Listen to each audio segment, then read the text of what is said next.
یہ بھی لگانا ہے، یہ بھی لگانا ہے نا۔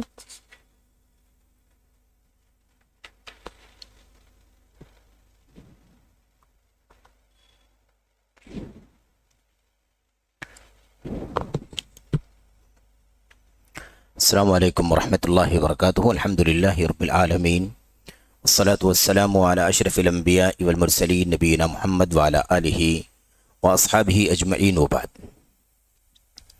اللہ کی توفیق سے جدید مناہج کی حقیقت کا یہ سلسلہ جو چل رہا ہے، اس سلسلے کے آج کے حلقے میں انشاءاللہ تبارک و تعالی جو باتیں آپ کے سامنے ہونی ہیں، اس میں بنیادی طور پر جو مضمون ہے، جو عنوان ہے، وہ یہ ہے کہ سلفی منہج کے علاوہ جو جدید مناہج ہیں جن کے اندر بہت کچھ فساد ہے، بگاڑ ہے، خلل ہے، کمیاں ہیں، اس میں ان سے لوگوں کو آگاہ کرنا، چوکنا کرنا، یا مثال کے طور پر ان کے منہج کے میں جو کچھ بگاڑ ہے اس بگاڑ کو کھول کھول کر کے لوگوں کے سامنے بیان کرنا، کیا ایسا کرنا صحیح ہے یا نہیں صحیح ہے۔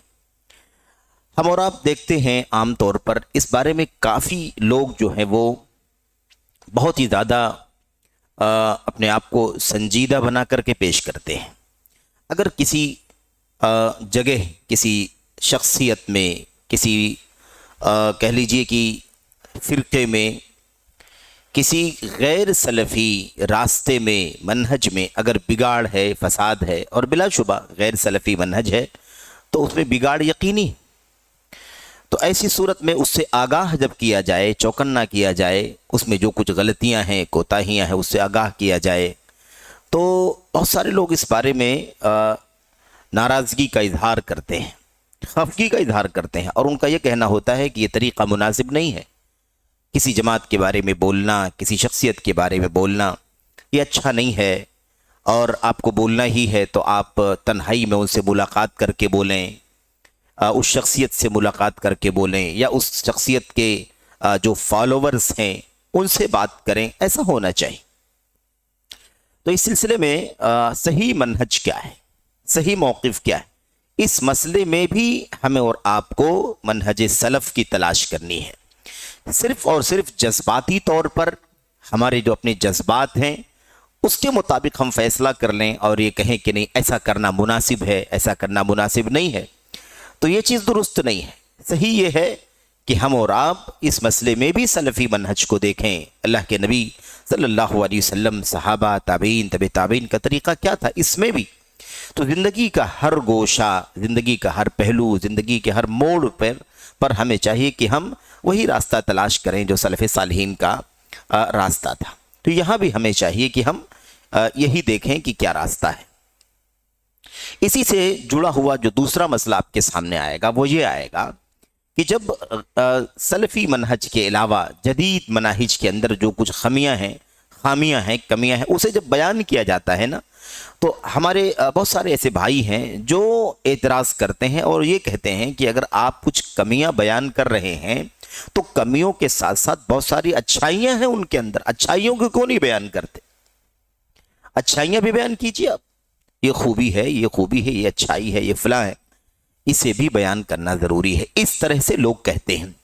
بہرحال اس کو سلف کے علماء نے، سلف کے منہج کے حاملین نے اس کو کہا ہے کہ موازنات کا منہج، موازنہ کرنے کا طریقہ، کہ کیا اس مسئلے میں ہم موازنے کے راستے پر چل سکتے ہیں، کیونکہ یہاں مسئلہ چل رہا ہے منہج سلف اور اس کے بالمقابل جدید مناہج، یعنی گویا کہ منہج حق اور اس کے بالمقابل غیر حق۔ اب اس موڑ پر، اس نقطے پر کیا موازنے کا راستہ اختیار کریں گے کہ ٹھیک ہے ان کے اندر کمیاں بھی ہیں، کوتاہیاں بھی ہیں، غلطیاں بھی ہیں، راستے میں بگاڑ ہے، لیکن اچھائیاں بھی ہیں، تو کیا ہم موازنہ کریں گے کہ دیکھ لیتے ہیں اچھائیاں، کمیاں دونوں کا جائزہ لے کر کے کمیاں زیادہ ہیں یا اچھائیاں زیادہ ہیں؟ اگر کمیاں زیادہ ہیں تو پھر ٹھیک ہے، ان کو چھوڑ دیا جائے یا ان کی باتوں کو نہ مانا جائے، اور اگر اچھائیاں زیادہ ہوں تو اچھائیوں کو لے لیا جائے، کمیوں کو چھوڑ دیا جائے۔ کیا اس موازنے والے پر، کمپیئر کرنے والے راستے پر چلا جائے گا اس مسئلے میں؟ یا کیا حکم ہے اس سلسلے میں. اور یہ بھی بات آئے گی انشاءاللہ تبارک و تعالیٰ کہ موازنہ کہاں کیا جائے گا، موازنہ کہاں کیا جائے گا. حالانکہ اس بارے میں اور بھی بہت سارے پہلو ہیں جو آگے انشاءاللہ تبارک و تعالیٰ آئیں گے، لیکن اس وقت ہمارے سامنے جو سوال ہے وہ یہی ہے. اس سے پہلے کہ ہم اس سوال پر گفتگو کریں، اس سوال کو پڑھیں، اس کا جواب اور اس پر تعلیق وغیرہ جو بھی مصنف نے لگائی ہے اس کو ہم پڑھیں، اس سے پہلے آپ یاد کریں کہ اس سے پہلے والے حلقے میں اخیر میں جو باتیں آپ نے پڑھی ہیں اس میں یہ بات آئی تھی کہ غیر جدید مناہج والوں کے پاس نئے راستے، جو سلفیت کا راستہ ہے اسے ہٹ کر کے جو چلنے والے لوگ ہیں، ان کے بیچ میں جا کر کے ان کو دعوت دینا، اس کو سمجھانا، ان کو نصیحت کرنا، یہ کہاں تک درست ہے، کہاں تک درست نہیں ہے، کون جائے. تو اس بارے میں ہم لوگوں نے پڑھا ہے، اور اس سلسلے میں بات یہ آئی تھی کہ یہ کام وہ کرے گا جس کے پاس منہج کا، عقیدے کا ٹھوس علم ہوگا، جو مضبوط ہوگا علمی طور پر، منہجی طور پر، دلائل کو جانتا ہوگا، شبہات کو جانتا ہوگا، ان کی طرف سے جو چیزیں پیش کی جاتی ہیں اس کا جواب جانتا ہوگا، رد کر سکتا ہوگا. ایسے لوگوں کے لیے ہی یہ کام کرنا چاہیے. دوسری شرط یہ تھی کہ یہ کام ایسے لوگ کریں گے جو علم والے ہوں گے. دوسری چیز اس وقت کریں گے جب کوئی فائدہ ممکن ہو، اصلاح حال ممکن ہو، خیر حاصل ہو سکتا ہو، بھلائی آ سکتی ہو تو یہ کام کرے. لیکن اگر یہ چیز، یہ مقصد حاصل نہ ہو تو خطرہ ہو، مثال کے طور پر کہ آدمی علمی طور پر کمزور ہے، منہجی طور پر کمزور ہے، دلائل شبہات کا جواب نہیں دے سکتا، تو اسے پھر اس میں نہیں پڑھنا چاہیے. اور دوسری چیز، اگر فائدہ حاصل ہونے کا امکان کم ہو یا نہ ہو تو ایسی صورت میں بھی اس کام کو کرنے سے دور رہنا چاہیے. تو یہاں ایک دو مثال مصنف نے اشارہ کیا تھا. جیسے عبداللہ بن مسعود رضی اللہ تعالیٰ عنہ نے کوفے کی جامع مسجد میں جو بدعت کا کام چل رہا تھا، سبحان اللہ، الحمدللہ، لا الہ الا اللہ وغیرہ 100 مرتبہ لوگ پڑھتے تھے کنکریوں پر، ان کو سمجھانے کے لیے ابن مسعود رضی اللہ تعالیٰ عنہ گئے تھے، جو وقت کے بہت بڑے عالم تھے. اور صحابی رسول نے خود یہ کام کرنے کے بجائے جا کر کے عبداللہ بن مسعود رضی اللہ تعالیٰ عنہ سے یہ بات بتلائی اور ان کو لے کر کے گئے. اور الحمدللہ ہوا کیا، انہوں نے ان کو ٹوکا بھی، اور ان کے جتنے سوالات تھے، جتنے ان کے پاس شبہات سے، ان سب کا جواب بھی عبداللہ بن مسعود رضی اللہ تعالیٰ عنہ نے دیا. ایسے ہی تو یہ مثال تو ہم لوگوں نے پڑھ لی تھی بطور اشارہ، لیکن ایک بات اور بھی پیش کیا تھا انہوں نے، وہ بات یہ تھی کہ عبداللہ ابن مسعود رضی اللہ تعالیٰ عنہ کی طرح عبداللہ ابن عباس رضی اللہ تعالیٰ عنہ بھی خوارج کے پاس گئے تھے مناظرہ کرنے کے لیے. خوارج آپ جانتے ہیں، بہرحال اس میں ہمیں بہت زیادہ تفصیل میں نہیں جانا ہے تاکہ موضوع سے ہم دور نہ چلے جائیں کہ خوارج کون ہے، کیا ہے، ان کا بھی تذکرہ آگے آئے گا انشاءاللہ تبارک و تعالی. یہاں پر صرف بات اتنی سی ہے کہ عبداللہ ابن عباس رضی اللہ تعالیٰ عنہ نے خوارج سے مناظرہ کرنے کے لیے ان کے پاس جو ڈاؤٹس ہیں، جو شبہات ہیں، جس کی وجہ سے انہوں نے اللہ کے کلام کی چند آیتوں کو لے کر کے، ہے نا، اللہ کے نبی صلی اللہ علیہ وسلم کی چند حدیثوں کو لے کر کے حضرت علی بن ابی طالب رضی اللہ تعالیٰ عنہ کے خلاف بغاوت کا جھنڈا اٹھا لیا. تو آخر کیا غلطی وہ کر رہے تھے، کیا کنفیوژن تھی، کہاں ان سے گڑبڑی ہو رہی تھی، ان کا اسٹینڈ کیوں غلط تھا، ان کو سمجھانے بجھانے کے لیے ابن عباس رضی اللہ تعالیٰ عنہ نے علی ابن ابی طالب جو امیر المومنین تھے اس وقت، ان سے اجازت مانگی کہ میں ان سے بات کرنے کے لیے جاؤں گا. اور آپ دیکھیں کہ ابن عباس رضی اللہ تعالیٰ عنہ کا علم، ان کا تقوی اور ان کی بصیرت ساری امت جانتی ہے، ان کی سنجیدگی بھی لوگ جانتے ہیں کہ کتنا سنجیدہ تھے، کتنے خلیق اور ملنسار تھے، سب جانتے ہیں. جب ابن عباس رضی اللہ تعالیٰ عنہ نے علی بن ابی طالب سے اجازت مانگی کہ میں ذرا جاؤں گا ان سے مناظرہ کرنے کے لیے، تو علی بن ابی طالب نے پہلے مرحلے میں انہیں منع کیا اور یہ کہا کہ نہیں، مت جاؤ ان کے پاس، کیونکہ بہت شرنگیز لوگ ہیں، وہ ہو سکتا ہے تم کو نقصان پہنچائے. تو یہ بھی جاننا ضروری ہے کہ ان کا تیور کیا ہے. ہم خیر کا جذبہ، بھلائی کا جذبہ، علم پہنچانے کا جذبہ، نصح کا جذبہ رکھ کر کے جا رہے ہیں، لیکن اگر وہ اتنا زیادہ بفرے ہوئے ہوں کہ وہ انسانیت کی حدوں سے تجاوز کر جائیں، ہے نا، ہو سکتا ہے آپ کو جسمانی اذیت پہنچانے کے در پہ ہو جائیں، یا کسی اور طرح کی کوئی سازش انہوں نے کر رکھی ہو، تو ایسی صورت میں بھی سلف کا طریقہ یہ ہے کہ یہ چیز مصلحت اور مفسدت کے دائرے میں آ جاتی ہے کہ ہم سمجھیں اصلاح کا جذبہ کرنا، بھلائی پہنچانا یہ مصلحت ہے، اچھائی ہے، نیکی ہے، لیکن اس کے نتیجے میں جو برائی آنے کا خطرہ ہے، ہو سکتا ہے ماریں، ستائیں، جسمانی اذیت دیں یا اور کوئی پروپیگنڈا کر رکھا ہو انہوں نے، وہ زیادہ خطرناک ہے۔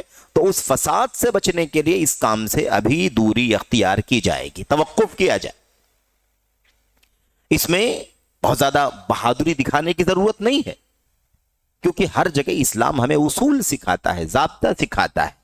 تو بہرحال کہنے کا مطلب یہ ہے کہ اور یہ جو مناظرہ ہم لوگ انشاءاللہ تبارک و تعالیٰ پڑھیں گے، اس مناظرے کے سلسلے میں یہ مناظرہ اور اس مناظرے کے نتیجے میں جو ہمیں سبق ملتا ہے، درس ملتا ہے، اس مسئلے پر علماء نے مستقل رسالے لکھے ہیں، مستقل تحریریں موجود ہیں، تاکہ ہم اور آپ مناظرے کے اصول سمجھیں، مناظرے کے مختلف حکمتوں کو سمجھیں، اور مناظرے کب کرنے ہیں، نہیں کرنے ہیں، کس کو کرنا ہے، کن شرطوں کے ساتھ کرنا ہے، وہ ساری باتیں اس مناظرے سے نکال کر کے علماء نے ہمیں بتلائی۔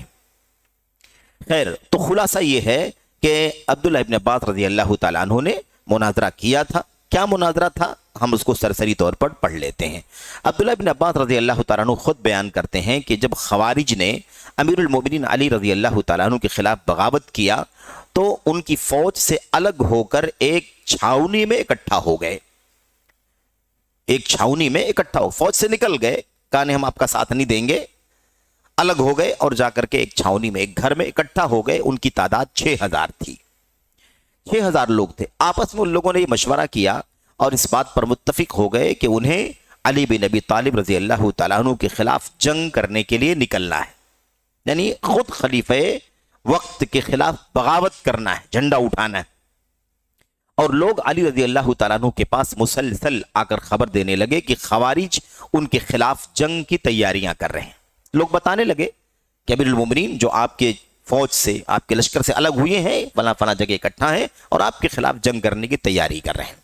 علی رضی اللہ تعالیٰ عنہ نے جواب میں کہا کہ انہیں اپنے حال پر چھوڑ دو، جب تک وہ میرے خلاف جنگ نہیں کریں گے تب تک میں انہیں کچھ بھی نہیں کہوں گا، یعنی میں کوئی ابھی پیشگی کارروائی کروں نہیں، یہ کام نہیں کروں گا میں، کیونکہ امکانی چیز ہے نا، ہو سکتا ہے اصلاح ہو جائے، ہو سکتا ہے پیچھے ہٹ جائیں، ہو سکتا ہے سدھر جائیں، تو میں پہلے کارروائی کیوں کروں ان کے اوپر؟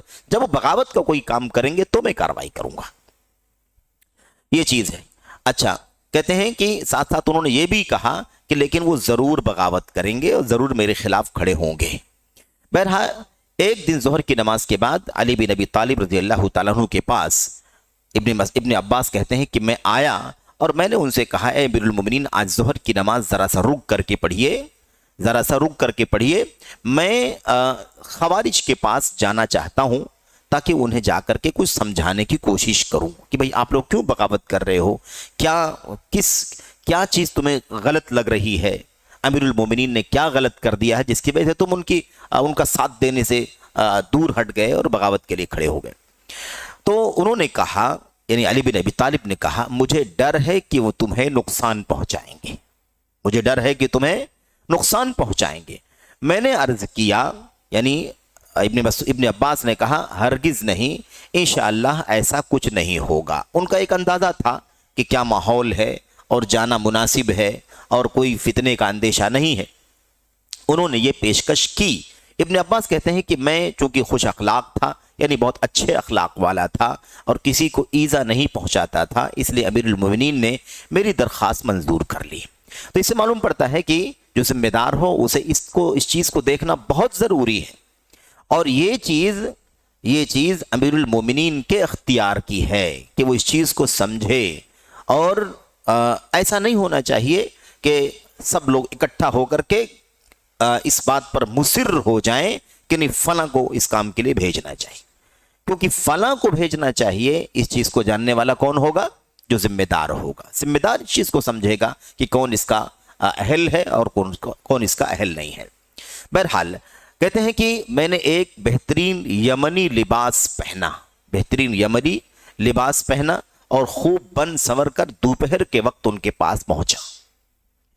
دیکھیے شخصیتوں کا بھی اثر پڑتا ہے، شخصیت کا، حلیے کا، یہ بھی کہیں نہ کہیں ہمیں سلف کے ہاں اس کی اصل ملتی ہے کہ شایان شان بن کر کے جانا چاہیے، یہ چیز ہے۔ خیر، کہتے ہیں کہ میں ایسے لوگوں کے پاس گیا، اب یہ سنیے، یہ خاص نقطہ ہے، کہتے ہیں میں ایسے لوگوں کے پاس گیا جن سے بڑھ کر عبادت گزار میں نے نہیں دیکھا، یعنی خوارج جن کے پاس میں گیا تھا بڑے متقی پرہیزگار عبادت گزار تھے، ان کی پیشانیوں پر سجدوں کے نشانات سجے ہوئے تھے۔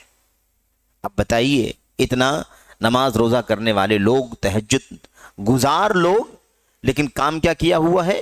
خلیفہ وقت کے خلاف بغاوت کر کے الگ تھلگ ہو گئے۔ بہرحال، اور کثرت عبادت سے ان کے ہاتھ اونٹ کے ان اعضا کی طرح ہو گئے تھے جو زمین پر بار بار رگڑنے کے سبب سخت ہو جاتے ہیں، یعنی جو حصہ ہے نا جہاں گڈھے پڑ جاتے ہیں، اس طرح سے عبادت کرنے کی وجہ سے ان کے بھی اعضا ہو گئے تھے۔ کہتے ہیں انہوں نے صاف ستھری قمیصیں پہن رکھی تھیں، یعنی بہت صاف ستھرا رہن سہن تھا ان کا، اور شب بیداری کے سبب ان کے چہروں پر نیند کے آثار نمایاں تھے۔ راتوں کو جاگنے والے لوگ تھے، راتوں کو جاگتے تھے، تہجد پڑھتے تھے، قیام کرتے تھے، لمبی لمبی نمازیں پڑھنے والے لوگ تھے، ایسے لوگ تھے، یعنی بظاہر اگر ان کے خلاف کوئی کارروائی کی جاتی تو کسی کو سمجھ میں نہیں آتا کہ کیوں کارروائی ہو رہی ہے، یہ تو اتنے نیک متقی پرہیزگار، پیشانیوں پر سجدے کے نشانات موجود ہیں اور چہرہ چمک رہا ہے، راتوں کو شب بیداری کرنے کی وجہ سے ان کے چہرے پر ایک بہت زیادہ حسن دکھائی دے رہا ہے، ان کے خلاف بغاوت، ان کے خلاف کوئی کارروائی کیوں کی جا رہی ہے، ان کو کیوں مارا جا رہا ہے، ان کو کیوں قید کیا جا رہا ہے؟ تو عام طور پر لوگوں کو یہ بات سمجھ میں نہیں آتی۔ اچھا، ہم لوگ چونکہ ایک ایسے ملک میں رہتے ہیں جو ملک اسلامی نہیں ہے بلکہ وہ جمہوری ملک ہے، اس لیے ان تمام چیزوں کا گہرا تصور بھی ہم نہیں کر پاتے کہ اسلامی مملکت کا نظام کیا ہوتا ہے، اسلامی خلافت کا نظام کیا ہوتا ہے۔ نماز، روزے، حج و زکوٰۃ، صدقات، خیرات، نوافل سب کرنے والا آدمی اگر خلیفۃ المسلمین کے خلاف بغاوت کرتا ہے تو وہ شریعت اسلامیہ کی نظر میں گردن زدنی کا مستحق، سمجھ رہے؟ یہ صورتحال ہے۔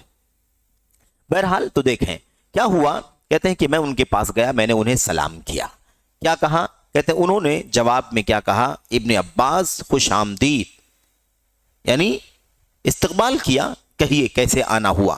ابن عباس رضی اللہ تعالیٰ عنہ نے فرمایا میں تمہارے پاس انصار و مہاجرین اور رسول اللہ صلی اللہ علیہ وسلم کے داماد علی ابن ابی طالب رضی اللہ تعالیٰ عنہ کا نمائندہ بن کر کے آیا ہوں، یعنی یہ بتا دیا کہ میں یعنی خود بذات خود نجی طور پر نہیں آیا ہوں، ایک نمائندہ ہوں سارے صحابہ کرام مہاجرین و انصار کی طرف سے اور خلیفۃ المسلمین علی بن ابی طالب رضی اللہ تعالیٰ عنہ کی طرف سے، اور رشتہ بتایا نبی کریم صلی اللہ علیہ وسلم کے داماد۔ یہ ساری باتیں کیوں کہیں انہوں نے؟ تاکہ یہ بات اچھی طرح سے ان کے ذہن میں بیٹھ جائے اور یہ تازہ ہو جائے کہ ہم لوگ جو اسٹینڈ لیے بیٹھے ہوئے ہیں یہ اسٹینڈ ہم لوگوں کا ہے، اور اس اسٹینڈ کے خلاف کون لوگ ہیں؟ سارے انصار، سارے مہاجرین، حضرت علی بن ابی طالب جو نبی کے داماد ہیں، یہ پورے کے پورے لوگ اس موقف کے خلاف ہیں، ہم چند لوگ ہیں جو اس کے خلاف چل رہے ہیں۔ تو یہ چیز بھی بہت اہم اور بنیادی تھی جس کا تذکرہ انہوں نے کیا۔ سنو، ان کی موجودگی میں قرآن مجید نازل ہوا ہے۔ کن کی موجودگی میں؟ انصار، مہاجرین، صحابہ کرام کی موجودگی میں قرآن نازل ہوا ہے، اور وہ اس کی تفسیر و تعویل کا تم سے زیادہ علم رکھتے ہیں۔ یہ سب بتانا ضروری ہوتا ہے تاکہ آدمی کو، سامنے والے کو اپنی حیثیت کا پتہ چلے کہ ہماری حیثیت کیا ہے، ہم نے خلاف ورزی کی ہے، ہم الگ تھلگ ہو گئے ہیں، ہمارا موقف الگ، ہمارا اسٹینڈ الگ ہے، جبکہ یہ تو پہاڑوں کی طرح سے اونچے مقام کے لوگ ہیں۔ تو باقاعدہ کہا یہاں پر کہ وہ صحابہ، انصار اور مہاجرین تم سے زیادہ تفسیر جاننے والے لوگ ہیں، تم سے زیادہ قرآن کا علم رکھنے والے لوگ ہیں، اور تمہارے اندر ان میں سے ایک شخص بھی نہیں ہے۔ دیکھا آپ نے؟ اور یہی تو سب سے بڑا مسئلہ ہے، سب سے بڑا مسئلہ۔ اگر ان خارجیوں نے ان صحابہ کرام کو، انصار و مہاجرین کو، جن کے سامنے اللہ کا کلام نبی کریم صلی اللہ علیہ وسلم پر اترتا تھا، آپ اس کی تلاوت کر کے سناتے تھے، اس کے معانی سمجھاتے تھے، اس پر عمل کر کے بتلاتے تھے، ان نبی کریم صلی اللہ علیہ وسلم کے شاگردوں کی شاگردی انہوں نے اگر اختیار کی ہوتی، ان صحابہ سے علم حاصل کیا ہوتا تو یہ راستہ نہیں اختیار کرتے. یہی مسئلہ ہے. جنہوں نے صحابہ سے علم حاصل کر لیا وہ تابعی بن گئے، اور جنہوں نے انہیں اپنا استاذ نہیں سمجھا، علم نہیں حاصل کیا، بلکہ اپنی عقلانیت پر اور اپنی جذبات پر چلے گئے، وہ خوارج بن گئے، اور ان کا حال یہ ہو گیا. تو اصل مسئلہ یہی ہے کہ صحابہ کرام رضوان اللہ تعالی علیہم اجمعین میں سے کیا کہا، تمہارے اندر ان میں سے ایک بھی آدمی نہیں ہے، ان بغاوت کرنے والوں میں سے، حضرت علی سے الگ ہو جانے والوں میں سے ایک بھی شخص ایسا نہیں تھا جو انصار میں سے ہو، جو مہاجرین میں سے ہو، صحابہ میں سے ایک بھی آدمی نہیں. اور یہ بھی آپ ایک قاعدہ کلیہ سمجھ لیجئے کہ صحابہ کرام کا نام اگر کسی بھی موقع پر بغاوت کے طور پر لیا جاتا ہے کہ انہوں نے بغاوت کیا تھا، ٹھیک ہے نا، یا مثال کے طور پر ابھی حضرت عثمان غنی رضی اللہ تعالیٰ عنہ کے مسئلے میں کافی لوگوں نے جھوٹی سچی روایتوں کو بیان کر کے بعض صحابہ کرام کو اس میں شامل کرنے کی کوشش کیا. حضرت حسین ابن علی رضی اللہ تعالیٰ عنہ کے شہادت کے واقعے میں کربلا والے مسئلے میں چند صحابہ کرام کا نام لوگوں نے شامل کرنے کی کوشش کیا.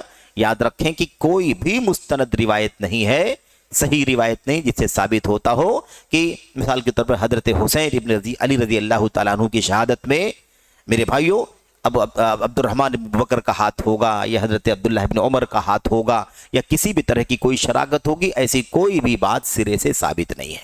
جتنی روایتیں ہیں وہ روایتیں ضعیف ہیں، رافضیوں کی، خارجیوں کی روایتیں ہیں. ان میں بڑی تعداد میں جو راوی ہیں اس قسم کے راوی ہیں جنہوں نے ان باتوں کو روایت کیا ہے. خیر، یہ بات انہوں نے سلام کے ساتھ ہی سمجھا دیا کہ میں کس کے پاس سے آ رہا ہوں، ان کا مقام کیا ہے اور تمہاری حیثیت کیا ہے.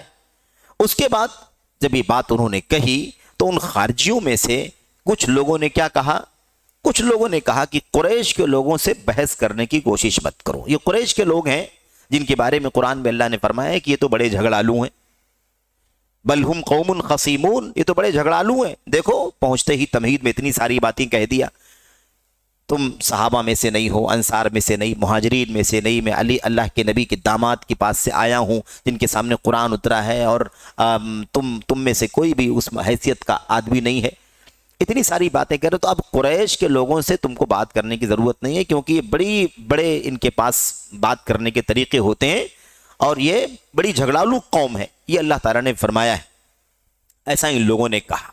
لیکن انہی میں سے کچھ لوگوں نے، انہی خارجیوں میں سے کچھ لوگوں نے کہا کہ نہیں ٹھیک ہے، کوئی بات نہیں ہے، ہم بات تو کرتے ہیں، دیکھتے ہیں کہ کیا بولنے کے لیے آئے ہیں. تو کچھ لوگوں نے کہا کہ ہم ان سے ضرور بات کریں گے، دیکھیں گے کہ یہ کیا کہتے ہیں. بہرحال اس کے بعد کیا ہوا، ابن عباس رضی اللہ تعالیٰ عنہ کہتے ہیں کہ میں نے فوراً ہی ان سے سوال کیا. میں نے کہا مجھے یہ بتاؤ کہ نبی کریم صلی اللہ علیہ وسلم کے داماد حضرت علی جو امیر المومنین ہیں، وہ اور انصار و مہاجرین جو اللہ کے نبی کے صحابہ ہیں، ان پر تمہارا اعتراض کیا ہے؟ تم ان سب سے الگ تھلگ ہو کر کے 6000 کی تعداد میں ایک الگ جگہ چھاؤنی میں کیوں اکٹھا ہو گئے؟ کیوں الگ ہو گئے حضرت علی بن ابی طالب کی فوج سے؟ اعتراض کیا ہے تمہارا؟ تو انہوں نے 3 اعتراض ذکر کیے ہیں، 3 اعتراضات. پہلا اعتراض یہ کیا، انہوں نے کہا 3 اعتراضات ہیں ہمارے، اور بھی اعتراضات ہیں لیکن 3 بڑے بڑے اعتراضات ہیں. انہوں نے کہا بتائیے کیا ہیں وہ اعتراضات. پہلا اعتراض انہوں نے یہ کہا کہ دیکھو اس لیے ہم لوگ حضرت علی سے الگ ہو گئے ہیں کیونکہ انہوں نے اللہ تعالیٰ کے معاملے میں انسانوں کو حکم بنا دیا ہے. حکم مطلب فیصلہ کرنے والا، انسانوں کو حکم بنا دیا ہے. اب بہرحال آپ واقعہ جانتے ہیں نا، اختلاف کے موقع پر انہوں نے کہا کہ دونوں فریقوں کے بیچ میں تیسرا آدمی فیصلہ کرنے والا بن جائے، تم فیصلہ کرنے والا بنا لو. وہ تیسرا آدمی جس کو ہم کہتے ہیں ثالث بنانا. اب 2 فریق میں جھگڑا ہے تو کہتے ہیں نا بھائی ٹھیک ہے آپ لوگ نہیں مان رہے ہو، ایک تیسرے آدمی کو بلا لو جو فیصلہ کرے گا، مان لو. تو ثالث بنا دی. اب واقعے کی تفصیلات میں جانے کا یہ موقع نہیں ہے کہ ہم اس میں جائیں. بہرحال تو انہوں نے اعتراض یہ کیا کہ اللہ کے معاملے میں ظاہر ہے کہ خلافت کا معاملہ ہے نا، امارت کا معاملہ، مسلمانوں کی باغ ڈور کا معاملہ، امت کے اتحاد کا معاملہ، یہ اللہ کے دین کا معاملہ ہے، اللہ کی کتاب کا معاملہ ہے. تو اس مسئلے میں انسانوں کو حکم اور فیصل بنا دیا ہے. حضرت علی نے انسانوں کو فیصل بنا دیا. ثالث کس کو بنایا تھا؟ انسان ہی تھے وہ. اللہ تبارک و تعالیٰ فرماتا ان الحکم الا للہ، فیصلہ تو صرف اللہ کا ہے. حکم کس کا چلے گا؟ فیصلہ کس کا چلے گا؟ صرف اللہ تبارک و تعالیٰ کا. قرآن کی آیت کہتی ہے فیصلہ صرف اللہ کا چلے گا, اور حضرت علی نے فیصلہ کرنے والا کس کو بنا دیا ہے؟ فیصلہ کرنے والا انسانوں کو بنا دیا. تو یہ قرآن کے خلاف عمل کر رہے ہیں, قرآن کے خلاف عمل کر رہے ہیں. اچھا, یہ اعتراض انہوں نے بتا دیا, اس لیے ہم لوگ الگ ہو گئے. اب ابن عباس نے کہا کہ اچھا ٹھیک ہے, ایک اعتراض تو سمجھ میں آ گیا. دوسرا اعتراض کیا ہے؟ دوسرا اعتراض یہ ہے, بتایا انہوں نے کہ حضرت علی رضی اللہ تعالیٰ عنہ نے ایک گروہ سے لڑائی کی, ان کو قتل بھی کیا, لیکن نہ تو کسی کو قید کیا نہ ہی مال غنیمت جمع کیا. اب جانتے ہیں نا جنگ جمل, جنگ صفین میں کیا کچھ ہوا ہے کہ نہیں؟ ایک طرف حضرت علی بن ابی طالب رضی اللہ تعالیٰ عنہ, دوسری طرف حضرت ام المؤمنین عائشہ ہیں, حضرت معاویہ ہیں. سمجھ رہے ہیں نا؟ اب بہرحال اختلاف ہو گیا, اور تفصیلات میں جانے کا یہ موقع نہیں کہ کون تھا. سارا خلاصہ وہی عبداللہ بن سبا کا معاملہ ہے. اس نے اور اس کے عقیدے والے یا سبائی نظریے والوں نے اتحاد کا, اتفاق کا کوئی راستہ بننے نہیں دیا. وہ عین نقطہ, وہ عین موڑ جس وقت آپس میں اتحاد کی, صلح کی بات ہونے جا رہی تھی, اسی بیچ میں ان ظالموں نے, سبائیوں نے دنگا اور فساد مچا دیا, اور ایسی صورت بنا دی کہ ایک طرف صلح کی بات کرتے ہیں, دوسری طرف خنجر گھونپنے کے لیے تیار ہے. ایسا ماحول بنا دیا, اور پھر اس کے بعد آپس میں ٹکراؤ ہو گیا. خیر, جو بھی ہوا, حضرت علی پر اعتراض یہ کیا انہوں نے کہ ایک گروہ سے لڑائی کی, ان کو قتل بھی کیا, لیکن کسی کو قیدی نہیں بنایا اور مال غنیمت بھی نہیں لیا. اب مثال کے طور پر حضرت علی کے مقابل میں کون تھا؟ حضرت معاویہ, اور ساتھ میں ام المؤمنین عائشہ رضی اللہ تعالیٰ عنہ. تو اب یہ کہنا چاہتے تھے یہ کہ اگر ان سے جنگ ہو گئی ہے, تو جنگ جب ہے, قتل, جنگ ہو رہی ہے, قتل ہو رہا ہے, ہار جیت ہو رہی ہے نا, تو ایسی صورت میں جنگ جب ہوتی ہے تو جیتنے کے بعد مال غنیمت بھی لیا جاتا ہے, اور ان کے مردوں کو غلام بنایا جاتا ہے, ان کی عورتوں کو باندی بنایا جاتا ہے کہ نہیں؟ یہ سب ہوتا ہے.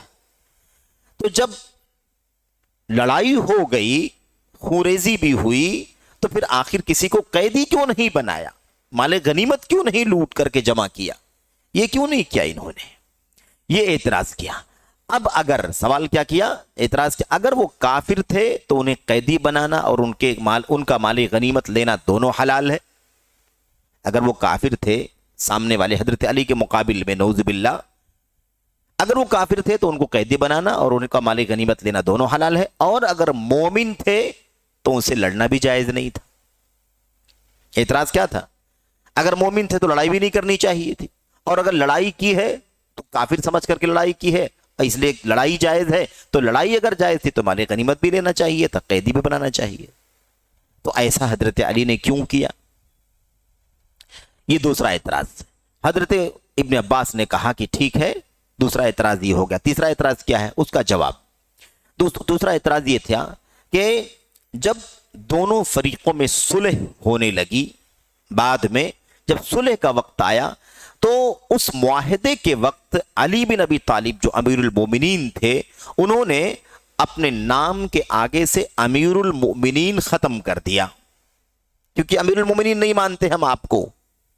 امیر المومنین ہم آپ کو نہیں مانتے. ٹھیک ہے, آپ مجھے نہیں مانتے, میں نام ہٹا دیتا ہوں, امیر المومنین میں ہٹا دیتا ہوں, تاکہ صلح تو ہو جائے, ٹکراؤ تو ختم ہو. اس لیے امیر المومنین کا لفظ ہٹا دیا. اب ان کا اعتراض یہ تھا کہ اگر وہ امیر المومنین نہیں ہے, کیونکہ امیر المومنین کا لفظ ہٹا دیا, تو پھر کیا وہ امیر الکافرین ہے؟ ایسے ہی کم عقل لوگ, کم علم لوگ, جذباتی لوگ, نہ سمجھ لوگ ایسے ہی سوال کرتے ہیں, امیر المومنین کیوں ہٹایا؟ کیا امیر الکافرین تھے وہ؟ اب ان کو اتنا سمجھ میں نہیں آتا کہ امیر المومنین ہٹایا تو اس کے پیچھے کیا مصلحت تھی, اس کے پیچھے کیا مقصد تھا. اور پھر اسلام کے اندر بہت کچھ ترجیحات کا معاملہ ہوتا ہے, مصلحتوں کو مقدم کیا جاتا ہے, بڑی مصلحت مقدم ہوتی ہے, چھوٹی مصلحت ہے نا نظر انداز کر دی جاتی ہے. اس طرح سے یہ نہیں سمجھتے. امیر المومنین ہٹایا تو کیا امیر الکافرین تھے وہ؟ اس طرح کا سوال کرتے ہیں, اور یہ چیز آپ کو بہت ملے گی. اس طرح کی مثالیں آپ کو ماحول میں بہت زیادہ ملیں گی. جو نہ سمجھ ہوتے ہیں اسی طرح کے سوالات کرتے ہیں. اب کہتے ہیں کہ ابن عباس نے کہا کہ بھئی یہ 3 اعتراض ہو گئے, اس کے علاوہ بھی کوئی اعتراض ہے آپ لوگوں کا؟ تو انہوں نے کہا کہ نہیں بس اتنا ہی اعتراض، 3 اعتراض کا جواب آپ دے دیجئے تو ہم کو اطمینان ہو جائے گا۔ اب اس کے بعد ابن عباس رضی اللہ تعالی عنہ نے جواب دینے سے پہلے پھر تمہید بنائی، کہا اچھا ٹھیک ہے تمہارے 3 اعتراض ہمارے سامنے آ گئے، یہ بتاؤ کہ اگر میں تمہارے سامنے اللہ کی کتاب اور اس کے رسول صلی اللہ علیہ وسلم کی سنت کی وہ دلیلیں پیش کروں جس سے تمہاری بات کی تردید ہو جائے، تمہارا اعتراض ختم ہو جائے، تو کیا تم مانو گے؟ یہ دیکھیے، تو دلیل اللہ کی کتاب، دلیل نبی کی سنت، اپنی عقلانیت سے، اپنی خواہشات سے، اپنی رائے سے، اپنا نظریہ تھوپنے سے کوئی بات ثابت نہیں ہوتی۔ دلائل کتاب و سنت کے، اور طریقہ، منہج، فقہ، فہم کس کا؟ سلف صالحین کا۔ یہ دیکھیے خود صحابی رسول ہیں اور ترجمان القرآن ہیں، اللہ کے نبی صلی اللہ علیہ وسلم کے چچا زاد بھائی ابن عباس، انہوں نے اعتراض کا جواب دینے سے پہلے تمہید میں یہ بات کہہ دیا، کیونکہ اگر جب ماننا ہی نہیں ہے تو بات کرنے کا فائدہ نہیں، اس لیے طے کر دیا کتاب و سنت کے دلائل سے تمہاری یہ باتیں، تمہارا اعتراض ختم ہو جائے گا، تو مان لو گے؟ انہوں نے کہا ٹھیک ہے ہم مان لیں گے۔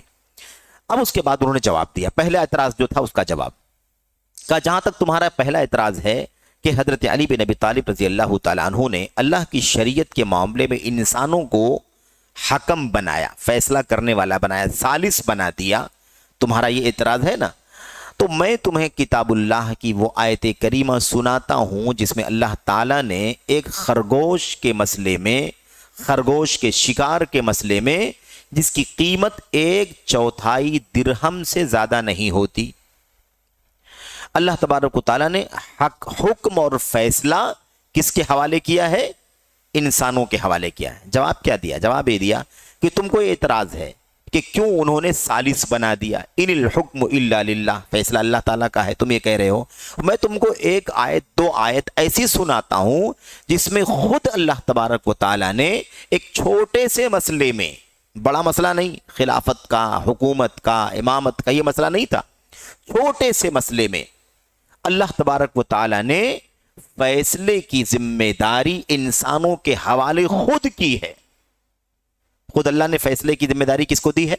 انسانوں کو دی۔ وہ جواب، وہ آیت کریمہ کون سی ہے یہ دیکھیں، اور کیا مثال دی؟ کہا خرگوش یا کوئی اور جانور جس کا کوئی آدمی شکار کر لیتا ہے نا احرام کی حالت میں، اللہ تبارک و تعالیٰ نے کیا فرمایا؟ اے ایمان والو، تم لوگ احرام کی حالت میں جب رہو تو شکار مت کرو، خشکی کا شکار مت کرو، جو تم میں سے کوئی بھی شخص شکار کرے گا جان بوجھ کر کے تو اللہ تبارک و تعالیٰ نے کیا فرمایا؟ فَجَزَاءٌ مِثْلُ مَا قَتَلَ مِنَ النَّعَمِ، تو اس کا کفارہ کیا دینا پڑے گا؟ اگر کسی نے احرام کی حالت میں شکار کر لیا، ایک خرگوش کا شکار کر لیا مثال کے طور پر، تو اس کو کفارہ کیا دینا پڑے گا؟ فَجَزَاءٌ مِثْلُ مَا قَتَلَ مِنَ النَّعَمِ، تو کہتے ہیں اس پر فدیہ یہ واجب ہوگا، فدیہ واجب ہوگا جو مساوی ہوگا اس جانور کے جس کو اس نے قتل کیا ہے، جو جانور شکار کیا ہے، ٹھیک ہے، اس جانور کی قیمت کتنی ہے اتنا ہی اس کو فدیہ دینا پڑے گا۔ سمجھ رہے ہیں نا؟ احرام کی حالت میں شکار کرنا منع ہے، اگر شکار کر لے تو فدیہ کتنا دینا پڑے گا؟ جس جانور کا شکار اس نے کیا ہے اس کی کتنی قیمت ہے، اسی قیمت کے برابر فدیہ دینا پڑے گا۔ اب اس کی قیمت کا فیصلہ کون کرے گا؟ اللہ تعالیٰ نے کیا فرمایا؟ اس کا فیصلہ تم لوگوں میں سے 2 معتبر لوگ کریں گے، 2 معتبر لوگ فیصلہ کریں گے، عدل و انصاف کرنے والے تم میں سے فیصلہ کریں گے کہ اس جانور کی قیمت کتنی ہے۔ آ رہی بات سمجھ میں؟ اب اللہ تبارک و تعالیٰ نے احرام کی حالت میں کفارے کا جو حکم بتایا، اس کی قیمت کا فیصلہ کس کے حوالے کر دیا؟ تم میں سے 2 لوگ فیصلہ کریں گے۔ آ رہی بات سمجھ میں؟ اللہ خود فرماتا ہے، جو اللہ نے فرمایا، جس اللہ نے فرمایا کہ فیصلہ صرف اللہ کا چلے گا، ان الحکم الا للہ، اللہ نے کیا کہا؟ اسی اللہ نے کیا کہا اپنی کتاب کے اندر؟ یحکم بہ ذوی عدل منکم، اس کا فیصلہ تم میں سے انصاف کرنے والے 2 لوگ کریں گے۔ یہ دیکھو اللہ تعالیٰ خود فیصلے کا اختیار کس کو دے رہا ہے؟ اپنے بندوں کو دے رہا ہے۔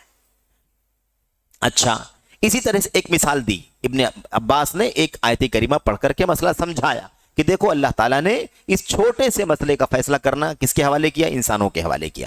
دوسری آیت میں اللہ تبارک و تعالیٰ فرماتا ہے، یہ میاں بیوی کے اختلاف والے مسئلے کی بات ہے، کہ اگر تم دونوں میں، ان دونوں میں یعنی میاں بیوی میں اختلاف ہو جائے تو ایک مرد، ایک انصاف کرنے والا مرد ہے نا، عورت کی طرف سے ایک انصاف کرنے والا مرد کی طرف سے، دونوں کی طرف سے ایک ایک آدمی مقرر ہو جائیں، دونوں کی طرف سے ایک ایک آدمی مقرر ہو جائیں، یہ دونوں میاں بیوی کے درمیان صلح کرانا چاہیں گے تو اللہ تعالیٰ دونوں میں صلح کرا دے گا۔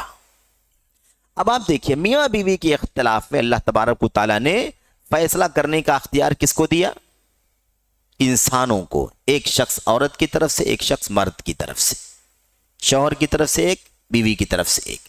وَحَكَمًا مِّنْ أَهْلِهَا، ایک حکم بیوی کی طرف سے، ایک حکم شوہر کی طرف سے، یہ لوگ آئیں میاں بیوی کے اختلاف کے مسئلے میں فیصلہ کریں تو اللہ تبارک و تعالیٰ خود شریعت کے اس مسئلے میں فیصلہ کرنے کا اختیار کس کو دے رہا ہے؟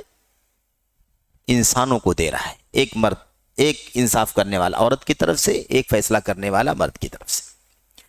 ابن عباس رضی اللہ تعالیٰ عنہ نے یہ بات سمجھائی کہ اب یہ بتاؤ کہ یہ مسئلہ احرام کی حالت میں کفارے کا مسئلہ یا میاں بیوی میں اختلاف کا مسئلہ، اس مسئلے میں اگر اللہ تبارک و تعالیٰ نے انسانوں کے حوالے کر دیا ہے کہ وہ فیصلہ کر لیں، وہ فیصلہ کر لیں، تو ایک یہ دونوں مسئلے ہیں چھوٹے چھوٹے مسئلے، ٹھیک ہے، اور یہاں انسانوں کے فیصلے سے یہ مسئلے حل ہو سکتے ہیں، تو کیا اتنا بڑا مسئلہ جو خلافت اور امارت کا مسئلہ ہے جس میں اختلاف ہو گیا ہے، اس اختلاف کو حل کرنے کے لیے اگر علی بن ابی طالب رضی اللہ تعالیٰ عنہ نے انسانوں کے حوالے کر دیا کہ آپ لوگ فیصلہ کر لیجئے، تو یہ چیز زیادہ بڑی ہے جس میں اختلاف ختم ہو جائے انسانوں کے فیصلے سے، ثالث بننے سے، یہ زیادہ مستحق ہے کہ اختلاف ختم ہو جائے اس کی وجہ سے، یا یہ چھوٹے مسئلے زیادہ حقدار ہیں؟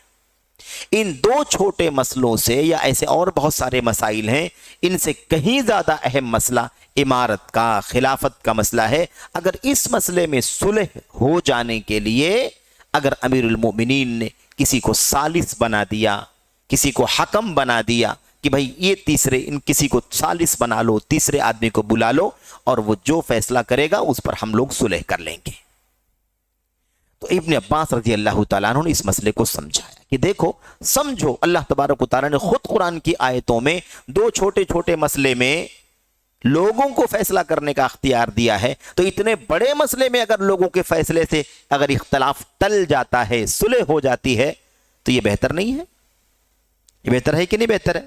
اس طرح سے ابن عباس رضی اللہ تعالیٰ عنہ نے پوچھا، کہا میں تمہیں اللہ کا واسطہ دے کر پوچھتا ہوں کہ کیا ایک خرگوش کے شکار اور میاں بیوی کے اختلاف کے معاملے میں انسانوں کا حکم اور فیصلہ افضل ہے، یا مسلمانوں کے باہمی معاملات کی درستی اور ان کے درمیان خون ریزی روکنے کے لیے ان کا فیصلہ افضل ہے؟ کوئی بھی آدمی کہے گا کہ بھائی اتنا بڑا مسئلہ کہ اس سے پوری امت میں خون بہے گا، پوری امت میں مار دھاڑ ہو جائے گی، قتل و خونریزی کا مسئلہ پیش آ جائے گا، ایسے میں اگر ثالث بنانے سے، حکم بنانے سے مسئلہ ختم ہو جاتا ہے تو یہ زیادہ بہتر ہے، زیادہ افضل ہے۔ یہ بات انہوں نے سمجھائی۔ اس کے بعد ابن عباس رضی اللہ تعالیٰ عنہ نے کہا کہ ٹھیک ہے، یہ دوسرا جواب ہو گیا، دوسرے اعتراض کا جواب۔ تیسرے اعتراض کے بارے میں کہا کہ یہ پہلا اعتراض اور اس کا جواب ہوا۔ دوسرے اعتراض کے بارے میں کیا کہا ابن عباس نے؟ کہا جہاں تک رہی بات تمہارے دوسرے اعتراض کی کہ علی بن ابی طالب نے لڑائی تو کی لیکن کسی کو غلام نہیں بنایا، قیدی نہیں بنایا، مال غنیمت نہیں لیا، تو یہ بتاؤ کہ کیا تم اپنی ماں ام المؤمنین عائشہ صدیقہ رضی اللہ تعالی عنہا کو قیدی بناؤ گے؟ بات سمجھ میں آ رہی کہ نہیں؟ سامنے کون تھا علی بن ابی طالب کے؟ عورتوں میں کون تھا؟ ایک سب سے معتبر نام حضرت ام المؤمنین عائشہ صدیقہ رضی اللہ تعالیٰ عنہا کا تھا، تو کیا کوئی اپنی ماں کو قیدی بنائے گا؟ کیا کوئی اپنی ماں کو باندھی بنا کر کے لائے گا؟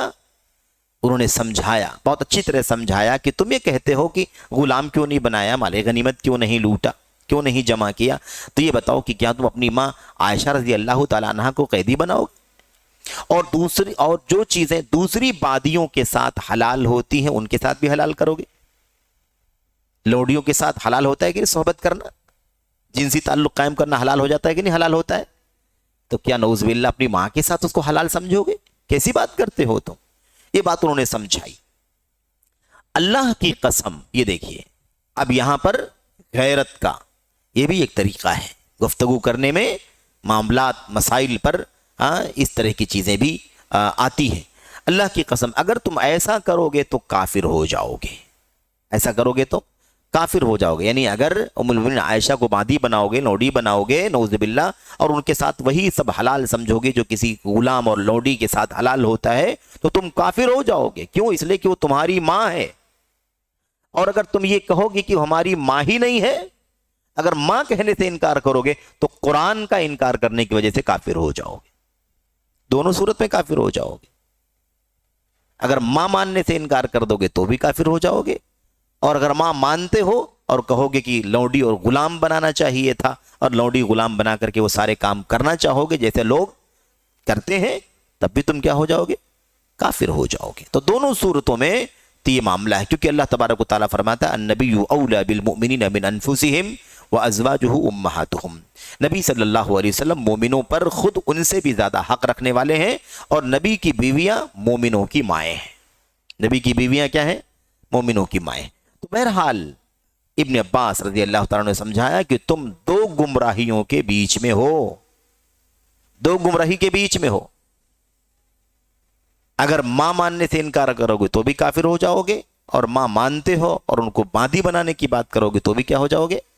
کافر ہو جاؤ گے. دونوں صورتوں میں تم گمراہی پر. یہ بھی جواب دے دیا، دوسرا اعتراض بھی ختم ہو گیا. تیسرے اعتراض کے بارے میں حضرت ابن عباس رضی اللہ تعالیٰ عنہ نے فرمایا کہ جہاں تک رہی بات کہ علی بن ابی طالب رضی اللہ تعالیٰ عنہ نے اپنے نام کے سامنے سے امیر المومنین کا لفظ مٹا دیا، اور تم کہتے ہو کہ امیر المومنین ہٹا دیا، تو کیا وہ امیر الکافرین ہے؟ اس کا جواب کہتے ہیں میں تمہیں اس کی ایک ایسی دلیل پیش کروں گا جسے تم مان لو گے. یعنی ایک ایسی دلیل پیش کروں گا جسے تم ہر حال میں مان ہی لو گے. اور وہ کیا ہے؟ تم اچھی طرح جانتے ہو کہ اللہ کے رسول صلی اللہ علیہ وسلم نے جب حدیبیہ کے دن، صلح حدیبیہ کے موقع پر مشرکین کے نمائندوں ابو سفیان بن حرب اور سہیل بن عمرو دوسی رضی اللہ تعالیٰ عنہما کے ساتھ صلح نامہ لکھوایا، تو اس وقت آپ صلی اللہ علیہ وسلم نے علی بن ابی طالب سے کیا کہا تھا؟ آؤ صلح کی شرطیں لکھو، نمبر 1 2 3 کتنے ہے نا، فلاں فلاں باتوں پر دونوں کے درمیان صلح ہو رہی ہے. علی بن ابی طالب کو بلوایا تھا. علی بن ابی طالب نے جب لکھنا شروع کیا تو کیا لکھا؟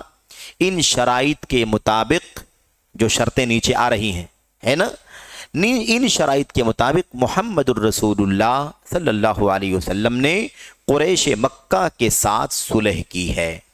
ایسے اوپر ہیڈنگ میں اوپر لکھا، اور اس کے بعد نیچے لکھنے جا رہے تھے صلح کے دفعات. تو جیسے ہی علی بن ابی طالب نے یہ بات لکھی، مشرکین نے اعتراض کر دیا. مشرکین نے کہا اللہ کی قسم ہم نہیں مانتے ہیں، ہم نہیں جانتے ہیں کہ آپ اللہ کے رسول. اگر ہم مانتے ہی کہ آپ اللہ کے رسول ہیں تو یہ جھگڑا ہی کیوں رہتا؟ اس لیے آپ محمد لکھیے، بس رسول اللہ ساتھ میں مت لکھیے. تو کیا ہوا بھائی؟ سب واقعہ جانتے ہیں الحمدللہ، ہم لوگ سیرت کا مشہور واقعہ. تو اللہ کے رسول، اگر ہم جانتے کہ آپ اللہ کے رسول ہیں تو ہم آپ سے کبھی جنگ نہ کرتے. لیکن چونکہ ہم آپ کو اللہ کا رسول مانتے ہی نہیں، اسی لیے تو جنگ کر رہے ہیں آپ کے ساتھ. یہ انہوں نے کہا.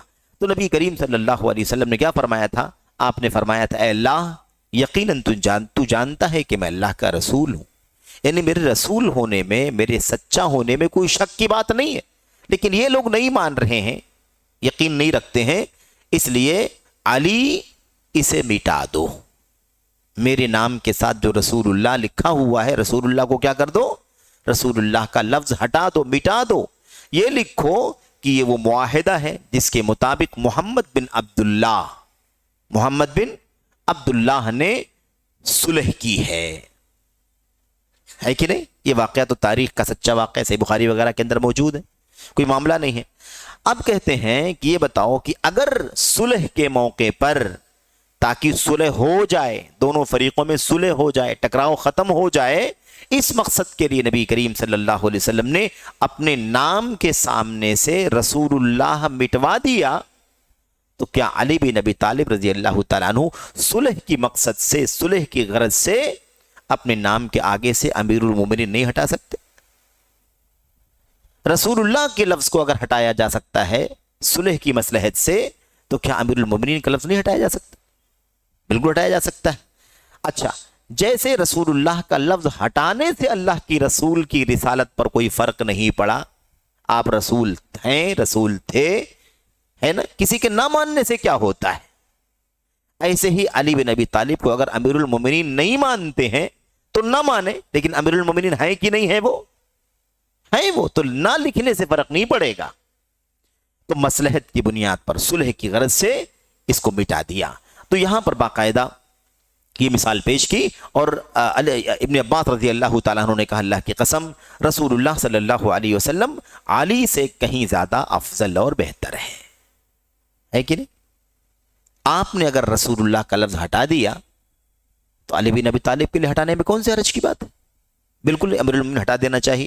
اگر صلح کی خاطر رسول اللہ صلی اللہ علیہ وسلم کا لفظ مٹانے سے آپ نبوت سے خارج نہیں ہوئے، تو امیر المومنین کا لفظ ہٹانے سے علی رضی اللہ تعالیٰ عنہ مسلمانوں کے امیر کیوں نہیں رہیں گے؟ امیر رہیں گے۔ اور ایسا کرنا جائز کیوں نہیں ہوگا؟ بالکل جائز ہوگا، کوئی فرق نہیں پڑتا اس سے۔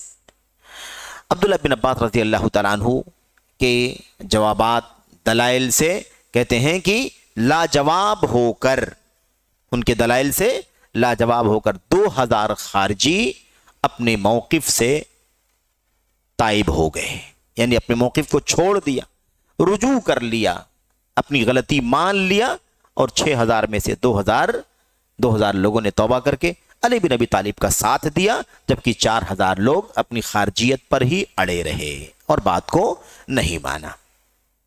امیر المومنین علی بن ابی طالب رضی اللہ تعالیٰ عنہ نے کوفے کی مسجد میں ان سے خطاب کیا، تو مسجد کے کونوں سے بولے۔ دیکھیے مسجد میں امیر المومنین کا خطاب ہو رہا ہے اور کونے میں خارجی بیٹھے ہوئے ہیں، کنارے کنارے خارجی بیٹھے ہوئے ہیں، اور وہ کیا بولتے ہیں؟ ان الحکم الا للہ، فیصلہ صرف اللہ کا چلے گا، فیصلہ صرف اللہ کا چلے گا۔ اچھا آپ یہ بھی دیکھ لو کہ اللہ کے نبی صلی اللہ علیہ وسلم کا یہ فیصلہ اپنے نام کے آگے سے مثال کے طور پر رسول اللہ ہٹا دینا، وقتی طور پر مٹا دینا، یا مثال کے طور پر بقیہ جو تینوں اعتراضات گزرے ہیں، یہ تینوں اعتراضات جو انہوں نے کیے تھے، اس کا جواب اللہ کی کتاب سے دیا انہوں نے۔ اللہ کی کتاب نبی کریم صلی اللہ علیہ وسلم پر اتری ہے، اس کا معنی آپ نے سمجھا ہے، اپنے صحابہ کو سمجھایا ہے، یہی سلفیت ہے، یہی سلف کا راستہ ہے۔ ان لوگوں نے ان الحکم الا للہ کہہ کر کے کیا بہنا چاہا؟ فیصلہ صرف اللہ تبارک و تعالیٰ کا۔ کیا یہ بات ان کی درست ہے؟ یہ بات ان کی درست نہیں ہے۔ آیت درست ہے، آیت کا پڑھنا درست ہے، لیکن جس مقصد کے لیے پڑھ رہے تھے وہ مقصد پڑھنا، وہ مقصد درست نہیں۔ جس بات پر دلیل پیش کر رہے تھے وہ بات صحیح نہیں ہے، مقصد غلط تھا۔ آیت صحیح، دلیل صحیح، لیکن مقصد غلط، کیونکہ اللہ تبارک و تعالیٰ کا کلام نبی کے اوپر اترا، نبی نے کتنی جگہوں پر دوسروں کو حکم بنایا۔ قرآن کریم میں اللہ تعالیٰ نے کئی لوگوں کو حکم بنایا، فیصلہ کرنے والا بنایا۔ تو یہ آیت کریمہ پڑھ کر کے ثابت کرتے تھے کہ فیصلہ صرف اللہ کا چلے گا، جبکہ وہ قرآن کو چھوڑ کر کے اس مسئلے میں بھی اپنی عقل کو فیصلہ کرنے والا بنا رہے تھے۔ اس مسئلے میں بھی کس کو فیصلہ کرنے والا بنا رہے تھے؟ خود اپنی ذات کو، اپنے آپ کو۔ انہوں نے خود کیوں نہیں دیکھا کہ فیصلہ اللہ کا ہے؟ تو قرآن کی آیتوں میں دیکھیں کہ اللہ تبارک و تعالیٰ کا فیصلہ کیا کیا ہے کہ نہیں؟ میاں بیوی کے مسئلے میں اللہ کا فیصلہ، تیسرے کو حکم بنا لو۔ احرام کے مسئلے میں، احرام کی حالت میں شکار کرنے والے کے لیے فیصلہ، اور ایسی اور بھی بہت ساری ایسی اور بھی آیتیں موجود ہیں جس میں اللہ تبارک و تعالیٰ نے حکم اور فیصلہ کرنے والا اللہ نے اپنے بندوں کو بنایا ہے۔ تو یہ چیز ہے، یہی کہتے ہیں باتوں کو نہ سمجھنا۔ خود آدمی کسی آیت کو پڑھ کر کے اس کا معنی نہیں سمجھ سکتا، آیت کریمہ کا ترجمہ پڑھنے سے مسئلہ حل نہیں ہوتا، اور یہیں وہ بات بھی ہمیں سمجھ لینی چاہیے اور معذرت کے ساتھ یہ بات کہنی پڑ رہی ہے کہ آج ہمارے یہاں قرآن کریم کی بات ہے نا، یہ قرآن ان الحکم الا للہ یا لا حکم الا للہ انہوں نے کہا تھا اسی آیت کریمہ کو سامنے رکھ کر کے کہ فیصلہ صرف اللہ کا چلے گا. ان الحکم الا للہ، اس کا ترجمہ اگر کوئی پڑھ لے تو آپ بتائیے کہ کیا اس کا موقف وہی نہیں بنے گا جو خارجیوں کا موقف تھا؟ وہی موقف، ترجمہ یہی کہہ رہا ہے، اس لفظ کا ترجمہ یہی کہہ رہا ہے کہ بے شک صرف اور صرف فیصلہ کس کا ہے؟ اللہ تبارک و تعالیٰ کا ہے. تو آج جو ٹرینڈ چلا ہوا ہے ورڈ ٹو ورڈ قرآن کا، ورڈ ٹو ورڈ ٹرانسلیشن، ہمارے بہت سارے بھائی اس کو اچھا سمجھتے ہیں، کہتے ہیں ماشاءاللہ کتنی اچھی چیز ہے ورڈ ٹو ورڈ قرآن کریم کو ایک ایک لفظ کا معنی بتا بتا کر کے لوگ سمجھ رہے ہیں. ایسے کوئی ملے گا تو کہتا ہے بھائی 2 مہینے میں ماشاءاللہ ہم نے 15 پارہ قرآن کریم کو سمجھ لیا ہے. کوئی کہتا ہے کہ ہم نے 4 مہینے میں پورا قرآن کریم پڑھ لیا، اس کا معنی سمجھ لیا، اس کے الفاظ کو سمجھ لیا، اس کے روٹ کو سمجھ لیا. میرے بھائیوں، یہ کوئی عربک لٹریچر کی کتاب نہیں ہے قرآن کریم کہ آپ نے الفاظ کے معنی پڑھ لیے تو مسئلہ حل ہو جائے گا. عربی زبان میں ضرور ہے، لیکن اب وہ زبان سے ہٹ کر کے اللہ کا پیغام ہے، اللہ کا کلام ہے. کوئی لٹریچر کی کتاب نہیں ہے، عربی زبان کی کتاب نہیں، عربی ادب کی کتاب نہیں ہے، بلکہ عربی زبان میں اللہ کا پیغام اترا ہے، اللہ کے بندوں کے نام. تو ورڈ ٹو ورڈ ٹرانسلیشن کا ایک بہت بڑا نقصان یہ ہے کہ لوگ الفاظ کے معنی پڑھا کر کے سمجھتے ہیں کہ ہم نے قرآن کریم کو سمجھ لیا. اس لیے ایک طبقہ ایسا بھی ہمارے بیچ میں ہے میرے بھائیوں جو سمجھتا ہے کہ قرآن کریم کو پڑھنے کے لیے ڈکشنری کافی ہے. قرآن کریم کو سمجھنے کے لیے اس ڈکشنری، عربک ڈکشنری لے لی جائے، عربک ٹو عربک ہو، عربک ٹو اردو ہو، عربک ٹو انگریزی ہو یا کسی اور زبان میں ہو، ڈکشنری لے لی جائے اور اسے الفاظ کے معنی دیکھ لیے جائیں اور الفاظ کے معنی دیکھ کر کے قرآن کریم سمجھ لیا جائے گا. تو پھر اگر وہ ایسے ہی سمجھیں گے نا ورڈ ٹو ورڈ ٹرانسلیشن سے، تو ان الحکم الا للہ کی طرح سے ورڈ ٹو ورڈ سمجھ کر کے خارجیت کی راہ پر چلے جائیں گے. اس لیے ورڈ ٹو ورڈ سے کام نہیں چلے گا. ورڈ ٹو ورڈ الفاظ کے معنی جاننے کے بعد اللہ کے کلام کی آیت کریمہ کی تفسیر اس طرح کی دو آیتیں ابن عباس نے ذکر کی ہیں، ان جیسی آیتوں سے اور دیگر بہت ساری آیتوں سے اور اس طرح کی متعدد احادیث کی روشنی میں ہمیں اللہ کے کلام کی آیت کریمہ کو سمجھنا ہوگا. تو اس آیت کو سمجھنے کے لیے اللہ کے کلام کی آیتیں چاہیے، اللہ کی نبی صلی اللہ علیہ وسلم کی حدیثیں چاہیے، اور ابن عباس، علی بن ابی طالب، انصار و مہاجرین جیسے صحابہ کرام کی فقہ چاہیے، ان کا فہم چاہیے. تب جا کر کے قرآن کریم سمجھ میں آئے گا. ایسے اگر ورڈ ٹو ورڈ کا راستہ اختیار کر لیا جائے گا تو پھر نتیجہ بھی وہی ہوگا جو خارجیوں کے ہاں ہوا. اور یہ چیز بڑی خطرناک ہے اور آج سماج میں ہمیں دکھائی دیتی ہے لوگوں، میرے بھائیوں. اور اس کی مثالیں بھی آپ کے سامنے آئیں گے، اس کے شواہد بھی آپ کے سامنے آئیں گے انشاءاللہ تبارک و تعالیٰ آگے، کیونکہ بہت ساری باتیں ابھی آنی ہیں. یہ تو آغاز ہے، ابھی منزل تو دور ہے. تو انشاءاللہ بہت ساری چیزیں آئیں گی جس سے آپ کو سمجھ میں آئے گا کہ کس طرح کی گمراہیاں لوگوں کے اندر آئی ہیں اور اس کے پیچھے اسباب کیا ہیں. تو سلف کے منہج سے ہٹ کر کے کوئی معاملہ میرے بھائیوں ہم سمجھ نہیں سکتے. خلاصہ کلام کیا ہوا؟ علی بن ابی طالب رضی اللہ تعالی عنہ نے خطبہ دیا تو کونے کونے سے خارجیوں نے چلا کر کے کیا کہا؟ لا حکم الا للہ، اللہ کے علاوہ کسی کا فیصلہ نہیں ہے. یہ یعنی بات کو نہیں مانا، بغاوت پر آ گئے. علی بن ابی طالب نے اس وقت کیا جواب دیا تھا؟ کلمۃ حق ارید بها الباطل، کلمۃ حق ارید بها الباطل، بات حق ہے، آیت کریمہ حق ہے، بات حق ہے، لیکن اس کا جو مقصد لیا، اس کا جو معنی لیا جا رہا ہے، اس سے جو مراد لی جا رہی ہے وہ کیا ہے؟ باطل ہے. تو بہرحال یہ انہوں نے جواب دیا. اور اس کے بعد علی بن ابی طالب نے کہا کہ بھئی دیکھو، میں کوئی اپنی طرف سے دنگا فساد ہو جائے میں اس میں بہت حد تک کنٹرول کروں گا، میں آخری دم تک کوشش کروں گا کہ تم سمجھ لو اور قریب آ جاؤ، بغاوت کی راہ مت اختیار کرو. اسی لیے ہم تمہیں مسجد میں آنے سے نہیں روکیں گے. مسجد میں آ رہے ہو آؤ، ہم یہ نہیں کہیں گے کہ تم نے لا حکم الا للہ کا اعلان کر دیا ہے تو اب آج سے مسجد کا دروازہ تمہارے لیے بند، ایسا ہم نہیں کریں گے. مسجد دروازہ کھلا ہوا، آؤ. ایسے ہی ہم مال فے میں تمہارا حصہ نہیں روکیں گے. مال فے میں، مال غنیمت میں نہیں. مال فے مال غنیمت میں فرق کیا ہے؟ مال غنیمت جو ہوتا ہے وہ جنگ کے بعد حاصل ہوتا ہے، اور فے کب ہوتا ہے؟ جنگ ہونے سے پہلے دشمن سرنڈر ہو کر کے چھوڑ کے چلا جاتا ہے تو مال فے ہوتا ہے. تو مال فے میں تم کو ہم شامل کریں گے لیکن مال غنیمت میں شامل نہیں کریں گے. کیوں؟ اس لیے کہ مال غنیمت میں جنگ میں تم شریک ہی نہیں ہو. جب تم جنگ میں شریک نہیں ہو، بغاوت کر کے الگ ہو گئے ہو، تو اب تمہیں جنگ سے حاصل ہونے والے مال غنیمت میں تمہارا حصہ نہیں ہے، لیکن مال فے تم کو ملے گا، اس میں ہم تم کو نہیں روکیں گے. نمبر 3، ہم تم سے لڑائی کرنے میں پہل نہیں کریں گے جب تک کہ تم خود شر و فساد مچانا شروع نہ کر دو. اگر تم پہلے شر فساد مچاؤ گے تو ہم تمہیں ظاہر سی بات ہے کہ کارروائی کریں گے، لیکن ہم پہل نہیں کریں گے. تو بہرحال یہ وہ مناظرہ ہے، وہ تاریخی مناظرہ، وہ عظیم الشان مناظرہ جس میں بڑی عبرتیں ہیں، بڑی نصیحت کی باتیں ہیں. انشاءاللہ تبارک و تعالیٰ کسی موقع پر اسے بھی ہمیں پڑھنا چاہیے. آپ لوگ بھی اس مناظرے کو تلاش کریں. یہاں اس میں حوالے دیے ہوئے ہیں کہ کہاں کہاں یہ روایت موجود ہے مناظرے کی، اور صحیح مناظرہ ہے، صحیح سند کے ساتھ ثابت مناظرہ ہے، کوئی ہوائی قصہ نہیں ہے، ایسے ہی ایک دم مستند موجود ہے صحیح سندوں کے ساتھ. تو اللہ تعالیٰ سے دعا کرتے ہیں کہ اللہ تعالیٰ ہم سب کو سمجھنے کی توفیق عطا فرمائے. ایسے تو مناظرے میں بہت ساری باتیں آ گئیں، لیکن جو اصل نقطہ تھا جس کے لیے اس کا تذکرہ کیا گیا وہ یہ تھا کہ غیر منہجیوں کے یہاں، جدید مناہج والوں کے یہاں نئے نئے راستے جو چل رہے ہیں، ان کو سمجھانے بجھانے کے لیے کون لوگ جائیں گے؟ جو علم والے ہوں گے، ٹھوس علم والے ہوں گے، صحیح منہج والے ہوں گے، پختہ ہوں گے، دلائل سے اپنی بات ثابت بھی کریں گے، اور ان کے شبہات اور ان کے اعتراضات کا دلائل سے جواب بھی دینے کی قدرت رکھیں گے، وہ جائیں گے. اس لیے ہر ایک کو مناظرے کے لیے کھڑا نہیں ہو جانا چاہیے، اس سے بچنا چاہیے. یہ کوئی ہار نہیں ہے، یہ ہار نہیں ہے، بلکہ ہار وہ ہے کہ آدمی مناظرے کے لائق نہ ہو، مناظرے میں چلا جائے اور چت ہو کر کے واپس آ جائے. یہ اصل میں ناکامی ہے.